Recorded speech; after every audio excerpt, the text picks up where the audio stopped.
Preguntas pendientes de Génesis 1, ¿correcto? Ahorita que fueron como unas 7 más o menos que salieron. Voy a tratar de hacerlo lo más rápido para que nos dé tiempo para el Génesis 2. Ya habíamos comentado que el criterio con el que vamos a hacer nuestro recorrido bíblico es creación, redención y consumación. Son los tres criterios con los que se engloban todos los temas de la Biblia. Son importantísimos los tres, son los que definen prácticamente todo el recorrido bíblico en términos de la acción de Dios. Por eso decimos que el Padre es creador, el Hijo es redentor y el Espíritu Santo es el que lleva todo a la consumación. Ahí en cierta forma está reflejado lo que creemos, pero también engloba todo el recorrido bíblico, ¿no? Desde Génesis hasta Apocalipsis, pasando obviamente por el punto central que es nuestro Señor Jesucristo. Y la primera pregunta que quedó pendiente, o más bien comentamos de que sería bueno ampliar más, es qué significa el día de reposo en la Biblia. La respuesta rápida es la que está ahí en la presentación. Recuerden que esta presentación, el día de mañana yo se las hago llegar otra vez ahí por el WhatsApp para que la tengan ustedes. Todas las presentaciones yo se las voy a enviar por el que las quiera tener. La respuesta rápida de qué significa el día de reposo en la Biblia es más que un día o un lugar, como vamos a ver hoy, es una comunión íntima con Dios. Realmente la idea de reposo es armonía plena, lo que se conoce en hebreo como el shalom. Algunos traducen shalom como paz, y sí está bien traducido, pero entendiendo paz no en el sentido de estar quietos y tranquilos, sino paz en el sentido de armonía completa, armonía total, armonía con Dios, armonía con el prójimo, armonía con la creación. Ese concepto completo, englobado de paz es a lo que se refiere como el shalom, y esa es la idea del reposo. El reposo no es estar quietos y no hacer nada, sino estar en armonía perpetua, armonía eterna, armonía íntima entre el creador y sus criaturas y todo el resto de la creación. En el Nuevo Testamento lo vamos a ver con palabras como la paz de Dios. Cuando Jesús dice mi paz os dejo, se está refiriendo a este concepto del shalom, esta armonía, este descanso total. Jesús mismo hablaba de que vengamos a Él y Él nos dará descanso. También en algunos momentos se va a reflejar en el Nuevo Testamento como el gozo eterno, es este estar felices completamente. La única manera de lograr ese gozo completo y perpetuo es estar en armonía con Dios, en armonía con los semejantes, armonía con la creación, y obviamente también tiene que ver con el amor eterno de Dios en el sentido de relación y comunión íntima. Entonces, la primera respuesta es, si queremos ahondar en el tema del reposo, hoy vamos a ver otro detalle del día de reposo. Ya, en Génesis 1 se plantea la idea del día de reposo. En Génesis 2 nos van a hablar del el lugar de reposo para combinar tiempo con espacio, pero eso lo vamos a ver más adelante. Entonces esa sería, digamos, la primera respuesta. Si aún quedan más comentarios de esto, recuerden que esta pregunta salió por la idea de no simplificar la idea del reposo a meramente guardar un día. Va mucho más allá de guardar un día, aunque también incluye guardar el día como un adelanto de esa comunión perpetua que un día tendremos con el Señor. Entonces, el guardar hoy un día de reposo en un lugar con los hermanos adelanta, es como los preámbulos, como las primicias de lo que va a ser ese gran día. Entonces nos reunimos para estar en comunión, y esa es la idea del reposo cristiano, no el mero día, ni el mero lugar, ni las meras personas, sino es sabernos que estamos ya en el reposo con Dios, porque estamos en comunión íntima con Él por su Hijo Jesucristo. Y eso es lo que le da sentido tanto al día como al lugar, no al revés. Es el Dios del día de reposo quien le da sentido al día, y es el Dios de este espacio de reposo quien le da sentido al lugar, y no al revés. Entonces, ya ahondaremos más porque prácticamente todo el Antiguo Testamento va a hablar de este tema del día de reposo, justo porque los judíos se enfocaron en el día en vez de en lo que significaba el día, que era la comunión íntima con Dios. La segunda pregunta fue, ¿a qué se refiere que el ser humano fue creado a imagen de Dios? Conocido en teología como la imago Dei, la imagen de Dios. Imagen en el sentido estricto de lo que la Biblia está revelando es reflejo. Significa que el hombre fue creado para reflejar a Dios aquí en la tierra. Es la única criatura de toda la creación que tiene esta característica. Todas las demás criaturas manifiestan el poder de Dios. Todo lo demás creado puede notarse quién es su creador, pero solo el ser humano fue dotado de esta característica especial de reflejar quién es el creador. Yo puedo saber algo de Dios a través de las nubes, del atardecer, de los animales, pero el único ser creado que refleja quién es Dios es el ser humano. Y esa es la función especial que el ser humano tiene en todo el diseño de la creación. Solo él fue creado a imagen de Dios. Entonces, el propósito especial del ser humano es reflejar y representar a Dios en toda su creación. Como ejemplo está el sol y la luna, que lo tenemos prácticamente visibles para todos en cualquier parte del mundo. La luna no tiene luz propia y en la medida como esté colocada la luna frente al sol, va a reflejar la luz del sol. Hay momentos que la luna refleja más al sol, las famosas lunas llenas, y hay momentos en que la luna refleja menos al sol. ¿Qué señal nos indica esto del sol y la luna? Que justamente en la medida que el ser humano esté en dirección a Dios, va a reflejar mejor la imagen de su creador y toda la creación va a poder ver más claramente esa imagen. Pero en la medida que el ser humano esté fuera de línea, fuera de dirección de la luz del sol, como la luna, pues en esa medida el ser humano también va a reflejar poco la imagen de Dios. Pero cabe aclarar algo, nunca, nunca, nunca el ser humano deja de reflejar la imagen de Dios, ni aún después del pecado, después de la caída, el hombre dejó de ser imagen de Dios. Lo que es diferente es que ya no lo refleja tal y como es. Es como que refleja un poquito, pero ya no plenamente la imagen de Dios.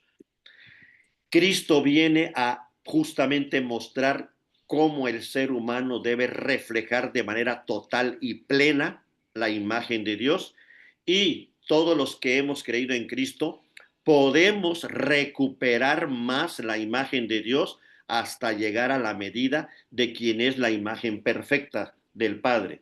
Entonces, la tarea de todo creyente es alinearse a Cristo. Él nos alinea con Dios y de esa manera podemos reflejar cada vez más su imagen. Quien no está alineado a Cristo va a permanecer con esa imagen borrosa, pero nunca va a recuperar el brillo de la imagen de Dios.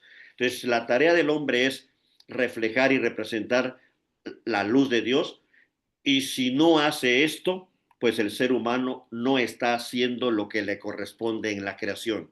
Decíamos el lunes pasado, todas las demás habitantes de la tierra, todas las demás criaturas, el sol, la luna, el aire, todos están haciendo lo que Dios les encomendó desde el principio. El ser humano es el que tiene esta libertad de hacerlo o no hacerlo. Pero conforme vayamos avanzando, iremos viendo por qué puede hacerlo y por qué hay ocasiones en que no, aunque quiere, no puede hacerlo. Pero eso vamos a ir entrando más a detalle. Por ahora, quedarnos con esta idea. La función principal por la cual Dios creó al ser humano fue para reflejarlo a él en la tierra, ser su embajador en la tierra, ser su representante, ser su virrey, y a esto se le conoce como la imagen de Dios. Siguiente pregunta. ¿Es bíblica la doctrina de la Trinidad? Y obviamente está representada totalmente ahí en Génesis 1, y de ahí salió porque el Padre es el creador, pero nos recuerda el Nuevo Testamento que ahí estaba el Verbo creando también, y que si Él no hubiera estado, nada hubiera sido creado. pero también Génesis 1 nos recuerda que el Espíritu estaba ahí poniendo ese elemento, digamos, si el Hijo es la palabra, el Espíritu es la acción. Una vez que el Padre habla, el Hijo emite la palabra, el Espíritu inmediatamente actúa y ejecuta eso que el Hijo habló. Entonces es una coordinación perfecta entre lo que Dios dice. Cuando oímos que dice, y entonces fue así, significa que el Espíritu obró para que esto sucediera. Siempre el Espíritu va a ser la parte que actúa lo que ya Dios dijo, ¿no? Que actúa en el sentido de efectuar, de ejecutar. Entonces, es lo mismo en la redención. El Hijo vino para revelar al Padre, se tiene que ir para que el Espíritu venga y efectúe esa redención en cada uno de los creyentes. Entonces, lo mismo que en la creación sucedió, va a suceder en la nueva creación en Cristo, en la redención. El Padre es el que planea, el Hijo es digamos, se presenta y el Espíritu Santo es el que aplica esta obra. Aunque la palabra no está en la Biblia, la palabra Trinidad, puede verse claramente que Dios se revela como uno y único y al mismo tiempo se revela en tres personas, Padre, Hijo y Espíritu Santo. Pero con cuidado hay que ver estas tres revelaciones de Dios, porque el Padre no es el Hijo. Es decir, no vamos a encontrar ningún texto en la Biblia que diga el Padre murió en la cruz por nuestros pecados. Jamás. Siempre es el Hijo el que murió. Lo mismo, no vamos a encontrar nunca en la Biblia un texto que diga el Espíritu murió por nuestros pecados. Entonces hay que tener muy claro que aunque los tres son uno, los tres son diferentes en cuanto a su función, en cuanto a la ejecución del plan. Y es por esto que tenemos que tener cuidado a la hora de decir, ¿son uno? Sí, son uno. No son tres dioses, es uno. Pero está manifestado, está revelado, sería mejor, sería más correcto, revelado en tres. Y es lo que nos da a entender esta comunión perfecta que había desde la eternidad. Por esto podemos asegurar que como desde la eternidad existían el Padre, el Hijo y el Espíritu, el Padre no creó porque estuviera solo, ni creó las cosas porque lo necesitara. Él lo creó para revelar ese amor eterno que existía entre ellos desde antes de la fundación del mundo. Esto lo podemos encontrar en varias frases de Jesús cuando dice, Padre, con aquella gloria tuya que yo tenía antes de la fundación del mundo. Entonces vamos a encontrar, eso lo vamos a ir viendo después, pero solo quise responder esto con claridad. La palabra Trinidad no se encuentra. Si no queremos utilizar la palabra Trinidad, no hay problema, pero sí hay que tener mucho cuidado a la hora de explicar en qué consiste el que Dios se haya revelado como Padre, como Hijo y como Espíritu Santo, y que son uno solo, pero no son lo mismo uno y el otro. Eso hay que tenerlo muy claro porque la Biblia es muy clara a la hora de hacerlo, aunque no mencione la palabra Trinidad. Siguiente pregunta. ¿Cómo se relacionan la fe y la ciencia? Por ejemplo, en el caso de creación y evolución. Respuesta. Primero, Dios ha querido revelarse al ser humano de dos maneras. Esto a veces se pasa desapercibido, pero hay dos maneras en las que Dios se dio a conocer a la humanidad. Se le conoce como los dos libros de Dios. Al primero se le llama la revelación general y al segundo la revelación especial. La revelación general es la creación. Toda la creación revela quién es Dios. Los cielos cuentan la gloria de Dios y el firmamento anuncia la obra de sus manos. Todo lo creado son, como dice un escritor por ahí, todo lo creado son palabras de Dios materializadas. Un día Dios con su palabra dijo que existiera esa ave que ves, ese sol que ves, ese árbol que ves. Todo son palabras de Dios. Dios se revela y todo ya está materializado por la acción del Espíritu. Podemos verlo, podemos constatarlo, pero esa creación es general, es decir, revela a Dios de manera general en cuanto a su gran poder y su divinidad. Pero Dios quiso revelarse de manera especial y eso lo hizo a través de la Escritura. Y es por esto que a las Sagradas Escrituras le llamamos la revelación especial y ahí está contenido todo lo que es necesario para conocer a Dios en cuanto a la redención. Nunca en la creación vamos a encontrar huellas acerca de cómo ser salvos. Solo vamos a encontrar huellas de quién es Dios y cuán grande es su poder. Solo en la Escritura vamos a encontrar con claridad la forma de acercarnos a Dios, de recuperar esta comunión y de conocerlo más plenamente. Sin embargo, la forma plena de conocer a Dios debe de combinar ambos libros, creación y revelación especial. Al combinar estos dos libros, al tenerlos como revelación de Dios, mi concepto de Dios, de cómo Él se ha revelado, es más completo y más pleno. Y es por esto que para cada uno de los libros se aplica un criterio diferente.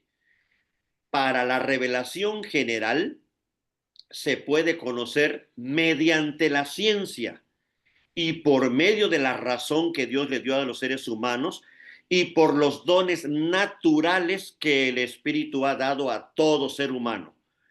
Es por esto que podemos conocer las leyes de la creación, aunque muchos ni quieran reconocer que hay un creador, es posible ver los efectos de esta creación a través de sus leyes y la ciencia se encarga de eso. El creyente no solamente puede con la ciencia conocer la creación, sino también entender que detrás de esas leyes de la ciencia hay un creador. O cómo explicar esas leyes tan exactas, tan perfectas, tan bien definidas que otros han ido descubriendo con el tiempo y cómo explicar que de un día a otro no desaparezca la gravedad o cambie de 9.81 a 9.35 o desaparezca la luna. O sea, este orden establecido, ya lo vimos en Génesis 1, ayuda a que la ciencia pueda efectuar su trabajo sabiendo que hay una creación estable. Y entonces, todos los que se dedican a la ciencia pueden llegar a conocer las leyes, aunque nieguen al Creador, porque Dios ahí se ha revelado. Pero si todos los que se dedican a la ciencia tienen fe, no solo pueden llegar a conocer las leyes de la creación, sino también entender que en esas leyes el Creador se está revelando. Por el otro lado tenemos la revelación especial contenida en las Sagradas Escrituras y esa solo puede ser comprendida mediante la fe para salvación. Obviamente la Escritura puede ser comprendida intelectualmente, pero si no es con la fe, no es para salvación. Alguien puede entender toda la escritura y entender su tema central y sus temas secundarios y sus ideas, sus principales ideas y tratar al texto como un texto de literatura normal y va a encontrar un montón de joyas. Pero como lo hace sin fe, eso no le sirve para salvación. La escritura fue revelada de manera especial para que por medio de la fe comprendamos la salvación que Dios ha otorgado en Cristo Jesús y conozcamos al Redentor y entonces entremos en comunión íntima con Dios, lo que significa entrar a su reposo. Y es por esto que si la creación no se estudia con las herramientas correctas de la ciencia, podemos caer en errores. Pero si la Biblia no se estudia con las herramientas correctas de la fe, también podemos caer en errores. Entonces, ciencia y fe no están en contraposición, no son contradictorias, son complementarias. Cada una tiene su esfera, cada una tiene su dimensión, cada una tiene sus reglas y cuando el creyente se ocupa de ambas, la plenitud de la revelación de Dios es más completa en su mente. Pero cuando el creyente solo ocupa una de las dos, si es la Biblia, puede conocer la salvación, pero tendrá un conocimiento reducido de lo que es Dios en su totalidad. Si es un científico que solo se dedica a la ciencia, tendrá un conocimiento de la creación, pero nunca podrá entender la salvación en Cristo Jesús. Entonces, lo recomendable desde el principio es que todo creyente tenga los dos libros y los dos los estudie conforme a las reglas de cada una de ellas. No quieran estudiar ciencia con reglas de la fe, no quieran estudiar Biblia con reglas de la ciencia. Cada una tiene su propia metodología y ambas son dadas por Dios para usarlas con las herramientas correctas. Ambas tienen que ser usadas, tienen que ser entendidas con la razón, solo que la ciencia es la razón y todo lo observable. En cambio, la escritura es la razón y todo y la fe, porque el que tiene fe, el Espíritu en persona lo ayuda para entender toda la escritura correctamente. Entonces, digamos que aquí tenemos la diferencia entre conocer la escritura, leer la escritura solamente por leerla y quererla entender por medio de la fe, con la ayuda del Espíritu, para entrar en una relación más íntima con Dios. Creo que eso es lo que estamos haciendo nosotros en estas dinámicas, en estos tiempos.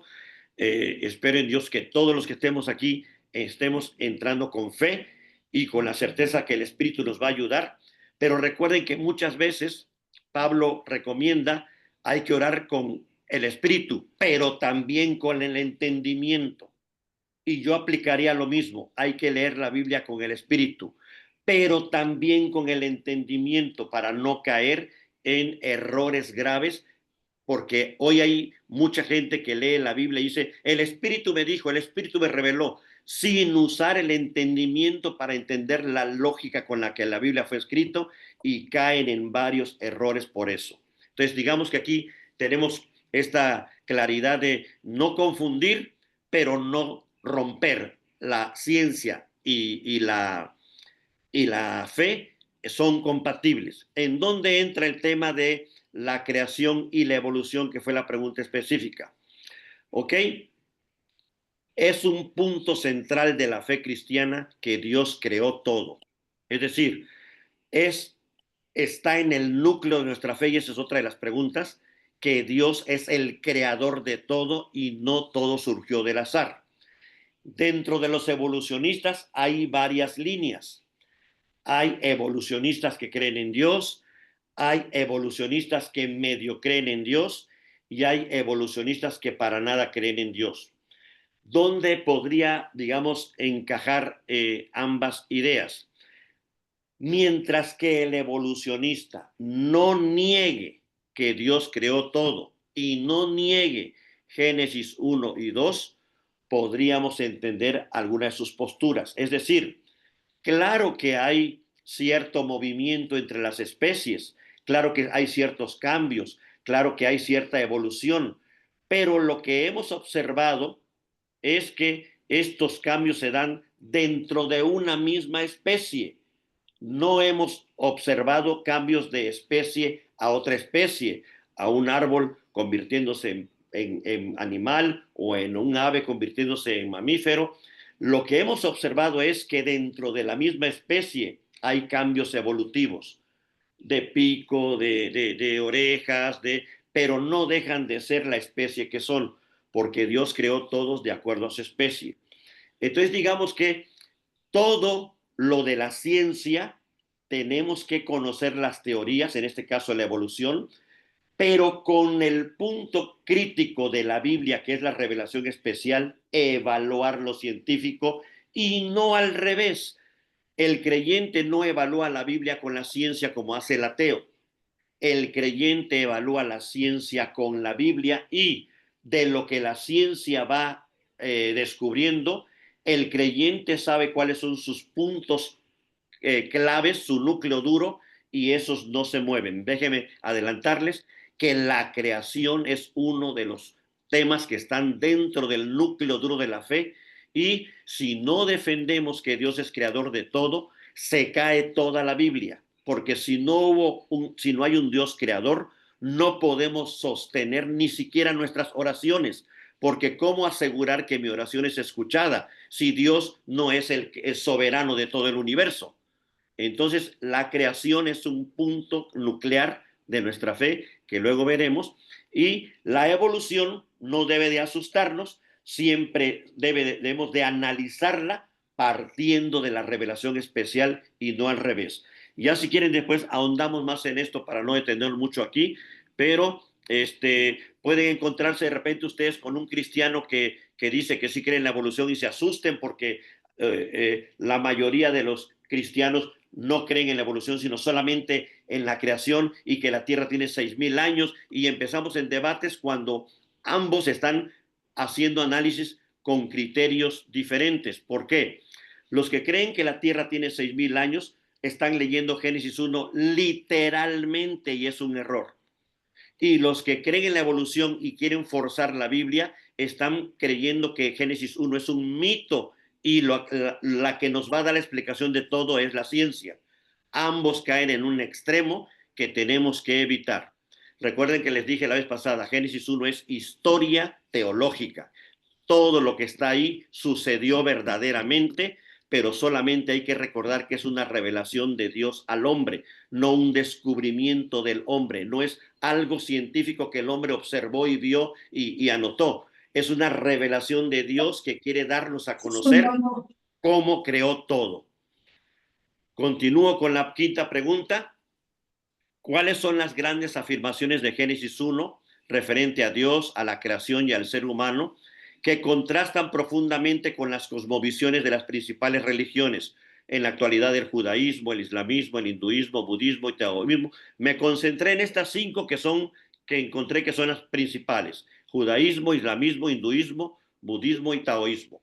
Pues obviamente la afirmación de que creemos en un Dios y que este Dios no está dentro de la creación, sino fuera de ella, pero que la creó por amor, y que este Dios se ha requerido revelar al hombre, pues solo la tienen los cristianos, el judaísmo y el islam. El hinduismo y el budismo y el taoísmo no creen en un Dios personal. El hinduismo opta a veces por muchos dioses, el budismo niega la existencia, prácticamente el budismo es ateo, y el taoísmo piensan que es como una fuerza nada más lo divino, pero no creen en un Dios personal. Cuando hablamos de un Dios personal estamos diciendo un Dios que habla, se relaciona, comunica, planea, ejecuta, es una persona, no una fuerza, no una idea, no una energía. Segundo, Dios creó todo el universo de la nada. Eso lo afirmamos los cristianos, los judíos, los islámicos y obviamente hinduismo, budismo y taoísmo no lo afirman. Ellos creen en el azar, en el karma, en la emanación y cosas que no nos vamos a detener ahorita, pero para que vayan viendo justamente estas diferencias, ¿no? No es lo mismo como contemplamos a Dios y a la creación las religiones abrámicas como cristianismo, judaísmo y islamismo, a como lo contemplan las religiones orientales. Tercero, la creación es buena y está diseñada en un orden bueno de parte de Dios. La creación es buena. Eso lo afirmamos cristianos, judíos, islámicos, judaístas. No quiero decir judíos, judaístas, la religión del judaísmo y los islámicos, pero no así los demás, donde algunos creen que la creación es mala y hay que evitarla, donde unos creen que la creación hay que salirnos de ella y entrar al cosmos y cosas así. Ahí les voy a mandar esta tabla para que ustedes la revisen, pero nosotros sí defendemos que la creación es buena. Aguas, porque algunas ideas orientales se han ido metiendo al cristianismo y de repente encontramos entre evangélicos diciendo que el mundo es malo porque Satanás lo domina. Esto no es cristiano. Esto es de otra línea, pero no es cristiano. El mundo es bueno. Justo el texto que hoy en la mañana nos envió Guille lo afirma, por si lo quieren volver a leer, justo afirma eso, que la creación es buena y tenemos que recordarlo completamente, porque si no, rompemos todo nuestro núcleo duro al negar algo tan fundamental. El texto que nos envió Guille dice: el Espíritu dice claramente que en los postreros tiempos algunos apostatarán de la fe, escuchando espíritu de engañadores y doctrinas de demonios, por la hipocresía de mentirosos que, teniendo cauterizada la conciencia, prohibirán casarse y mandarán abstenerse de alimentos que Dios creó para que con acción de gracias participen de ellos los creyentes. O sea, hay quienes prohíben casarse, que Dios creó la institución del matrimonio. Hay quienes prohíben alimentos cuando Dios fue el que creó todos los alimentos. Y dice, porque no han conocido la verdad. Y reafirma el pasaje de Timoteo, porque todo lo que Dios creó es bueno y nada es de desecharse si se toma con acción de gracias. Porque por la palabra de Dios y por la oración es santificado. Entonces, ya de ahí vemos estas claras diferencias que hay y el peligro que tenemos de que se vaya contaminando nuestra fe con ideas que no son de la fe cristiana. La creación es buena. El ser humano no es un accidente, como otras ideas tienen. Es imagen de Dios. Y aquí diferimos un poco con el judaísmo y el islamismo, porque el cristianismo no solo defiende que el ser humano es creado imagen de Dios, sino también defiende la idea de que esa imagen fue recuperada totalmente en Jesucristo. Eso no lo creen ni los judaístas ni los islámicos, sino que ellos creen que el ser humano por sí solo puede recuperar esa imagen y puede de alguna manera con sus obras buenas recuperar esta primera creación. Nosotros no creemos eso. Y no voy a seguir extendiéndome los demás, les repito, esta tabla se las voy a dar, pero el otro elemento es que el hombre y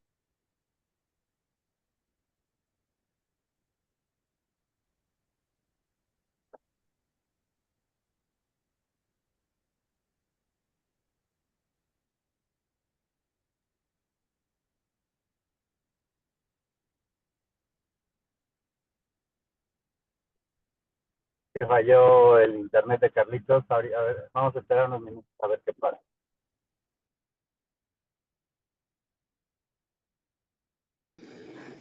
Sí, correcto, Mike.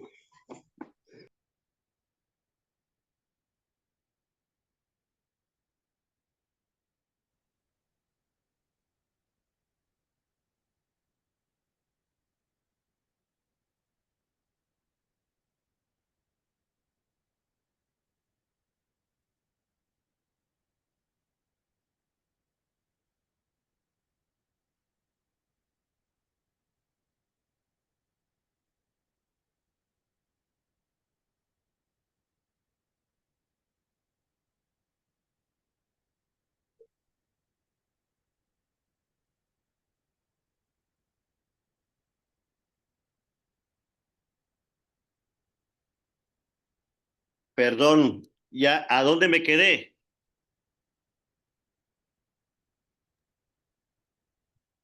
¿Me oyen? Sí, Sí, sí, te oímos bien, Sí, Carlitos. ya. ¿En dónde me quedé, perdón? ¿En dónde se me fue?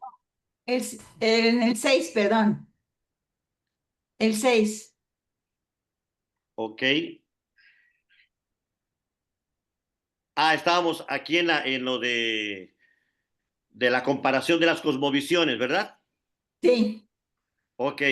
La otra diferencia es que el cristianismo tiene como punto clave que el hombre y la mujer ambos fueron creados con dignidad y con igualdad, ambos.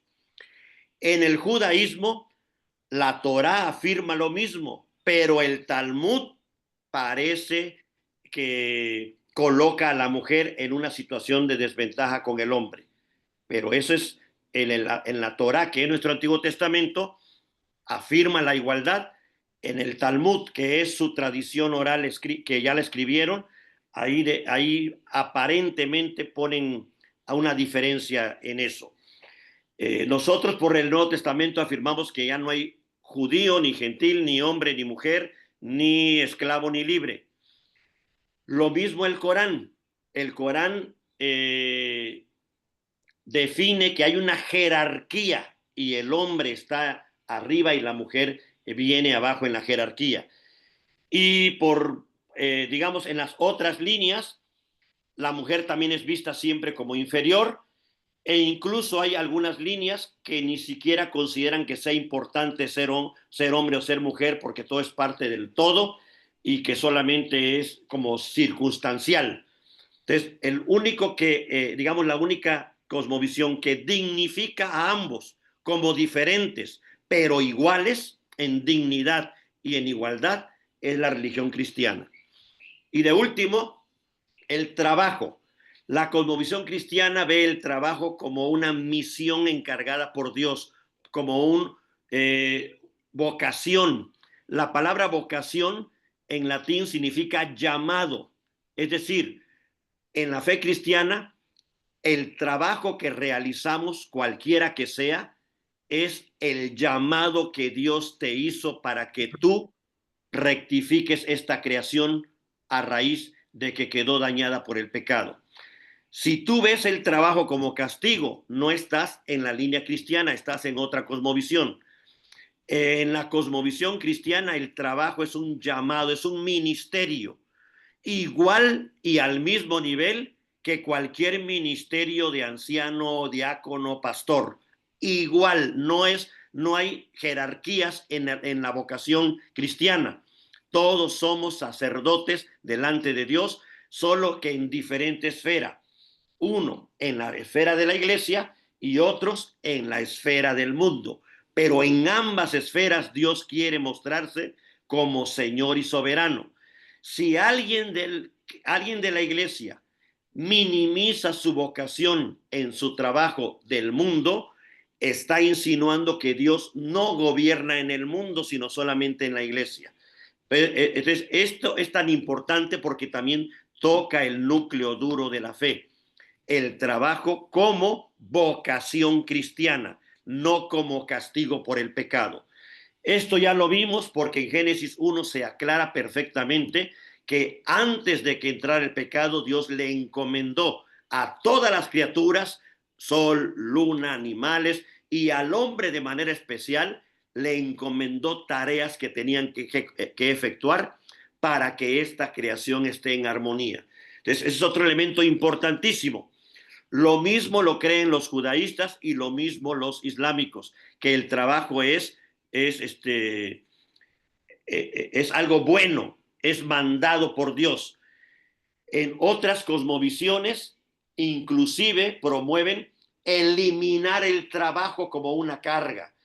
Ven como algo mejor a los monjes que meditan, porque ellos ya se descargaron del trabajo y ya están llegando casi al nirvana, ¿no? Entonces vean la diferencia tan clara que hay en la Biblia con respecto a lo que es Dios, con respecto a lo que es la creación, con respecto a lo que es el ser humano, hombre y mujer, y el trabajo. Todo eso está en Génesis 1 y Génesis 2 lo va a ampliar. Sexta pregunta. ¿Adán y Eva existieron realmente como personas humanas históricas y de ellos dos descienden todos los seres humanos en su totalidad? Respuesta corta, sí, totalmente. Si Adán y Eva no fueron personas históricas, se tumba toda, hasta la genealogía de Cristo se cae, porque Lucas, que es el evangelio más historiador, porque Lucas se dedicó a investigar, justo la genealogía que pone Lucas es que Cristo viene desde Adán. Si tumbamos a Adán como persona histórica, tumbamos Romanos 5, donde comparan a Cristo con Adán. Es decir, claro que la narración de Génesis 1 tiene algunos elementos poéticos y también Génesis 2, pero no quiere decir que porque tengan elementos poéticos sea mentira. Es verdad. hay una sola humanidad, hubo un jefe, digamos, de la humanidad, un primer hombre que representaba toda la humanidad. Al haber fallado este hombre, toda la humanidad quedó en pecado. No es que hayamos fallado nosotros, falló nuestro representante. Y al fallar él, fallaron todos. Pero gracias a esto es que Dios usó el mismo concepto. Por un hombre, Cristo, representante de una nueva humanidad que no falló, todos los que estemos en él, Dios nos toma como si no hubiéramos fallado. Entonces, si Adán no está, no se puede aplicar la doctrina, perdón, de la representación. Y esa es la que Pablo va a defender en Romanos 5. Entonces, yo puedo decirles, sí, esa es la respuesta. Adán está considerado en todas las genealogías históricas del Antiguo Testamento, en la genealogía de Jesús, sobre todo en Lucas. Además, tanto Jesús como Pablo, cuando hablaron de Adán, lo mencionaron como persona histórica. Y es por esto que nosotros necesitamos la redención en Cristo, ya que la caída nos afectó a todos los seres humanos, pero gracias a otro hombre, su obediencia nos aplica a todos los que creemos en él. Entonces, ¿por qué es tan importante defender este punto? Porque si tumbamos la historicidad de Adán, tumbamos la redención, tumbamos prácticamente doctrinas centrales de la fe. Siguiente. ¿Qué doctrinas fundamentales están incluidas en el núcleo duro de la fe y son irrenunciables y deben ser defendidas hasta con la vida misma? Yo aquí fue bueno este ejercicio porque yo tuve que hacer mi propio ejercicio y pongo aquí mi posición personal. No significa que ustedes también, pero se las comparto para que a partir de ella ustedes hagan su propio ejercicio de las 20 doctrinas para mí irrenunciables, por las cuales voy a defender hasta la muerte si es necesario. Las tres primeras: hay un solo Dios revelado en tres personas. Eso para mí es irrenunciable. Segundo, Dios tiene un plan eterno. Él no actúa improvisadamente ni a ver qué sale. Él, todo lo que está sucediendo parte del plan o el decreto eterno de Dios que hizo con el Hijo y con el Espíritu desde antes de la fundación del mundo y lo cumplirá hasta el final. 3. La autoridad, suficiencia e infalibilidad de las Sagradas Escrituras, lo que se conoce en el argot evangélico, la sola Escritura. Ese también es irrenunciable para mí. Es más, por eso es que estamos estudiando y leyendo la Escritura, porque consideramos, creo yo, que todos los que estamos aquí consideramos que la palabra de Dios es la última autoridad en cuestiones de fe y de práctica. No es autoridad para cuestiones de ciencia, ya habíamos comentado eso, pero sí para cuestiones de fe.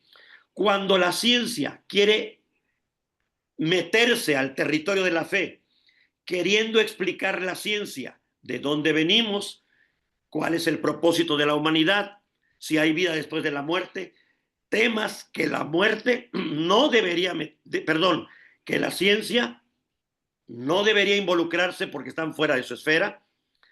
Ahí es donde la Biblia limita a la ciencia. Pero en los demás temas, la ciencia tiene sus propias herramientas. Entonces, la Biblia como máxima autoridad en cuestiones de fe y práctica. Siguiente. En cuanto al tema de la creación, recuerden que yo la estructura que les he presentado, creación, redención, consumación, es la estructura que vamos a seguir a lo largo de toda esta lectura bíblica. Ya hablé de 3 doctrinas que están fuera de estos 3 esquemas, pero ahora voy a hablar las que están en la creación, las que están en la redención y en la consumación. Doctrinas que para mí están en el núcleo duro de la creación. Dios creó todo de la nada y toda la creación es buena. 2. El ser humano es imagen de Dios y los creó varón y hembra. 3. Adán y Eva son históricos, son los primeros humanos, padres de toda la humanidad. 4. La providencia activa de Dios sobre la creación, es decir, Dios no solo creó y dejó todo que siguiera funcionando, sino que todos los días está pendiente de su creación y de sus criaturas, y eso se le llama providencia. Él está pendiente de toda su creación. No la abandonó a su suerte. Doctrinas de la redención que para mí son irrenunciables. Caída del ser humano histórica, y fue cuando entró el pecado y la muerte al mundo. Eso lo veremos en Génesis 3. Encarnación real y divinidad plena de Cristo. Es decir, Cristo es Dios hecho hombre. No es un hombre que divinizaron. Es Dios que se hizo hombre por nosotros. Siguiente. Obra redentora de Cristo como sacrificio vicario. Es decir, su muerte es sustitutoria. Él no murió para darnos ejemplo de ser buena gente. Él murió por nosotros. No es una muerte solamente ejemplar, sino es una muerte sustitutiva.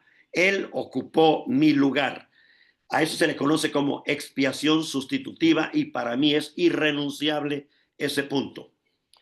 Siguiente, resurrección corporal de Cristo y ascensión, lo cual esa ascensión significó, se colocó a la derecha del Padre en el trono justamente para reinar sobre todo.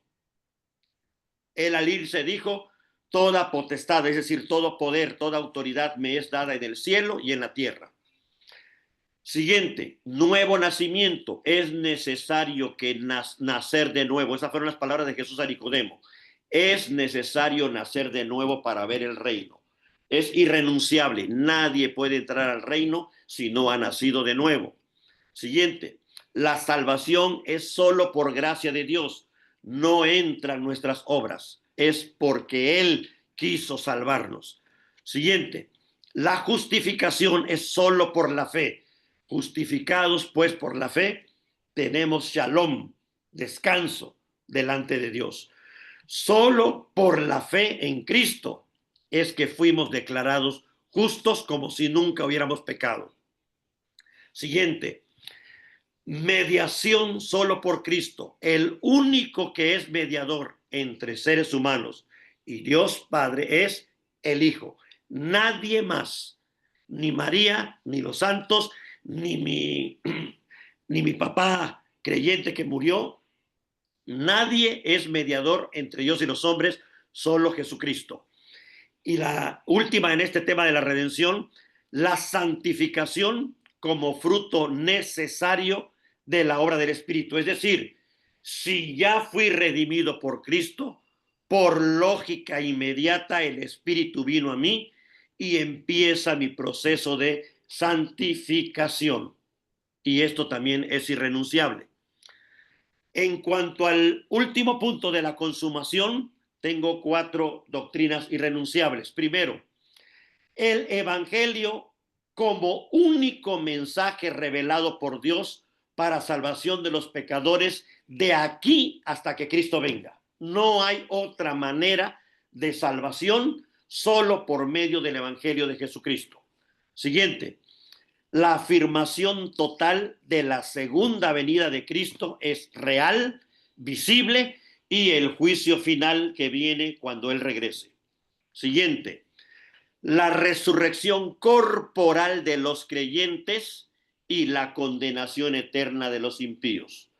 Todos resucitaremos, unos para gloria y otros para condenación. Pero creo en eso, no solamente vamos a cambiar de esencia, unirnos con la energía del universo, no, ni transmutar, ni reencarnar, nada de eso. Resurrección, solo vivimos una vez, morimos una vez y viene nuestra resurrección cuando Cristo regrese.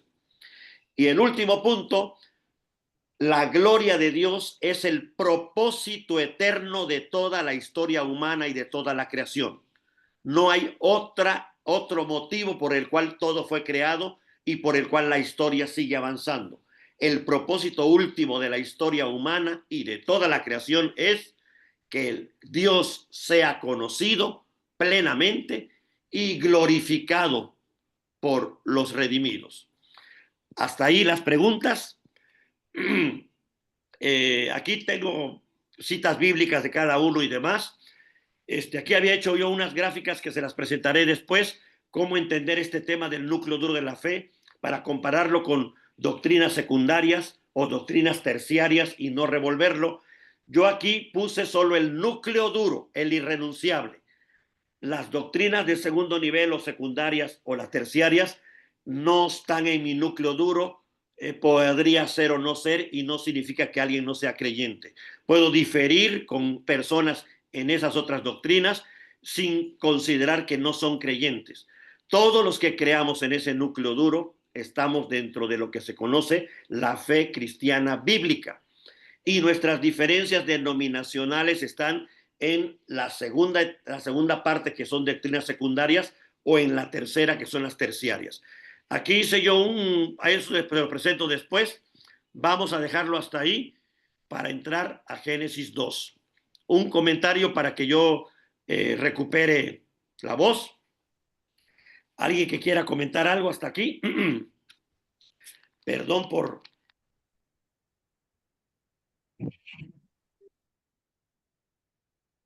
No sé, Mike, si quieres detenerlo ahí. Y para este sería el audio que se enviaría de preguntas y ya luego viene la parte ya de la lectura.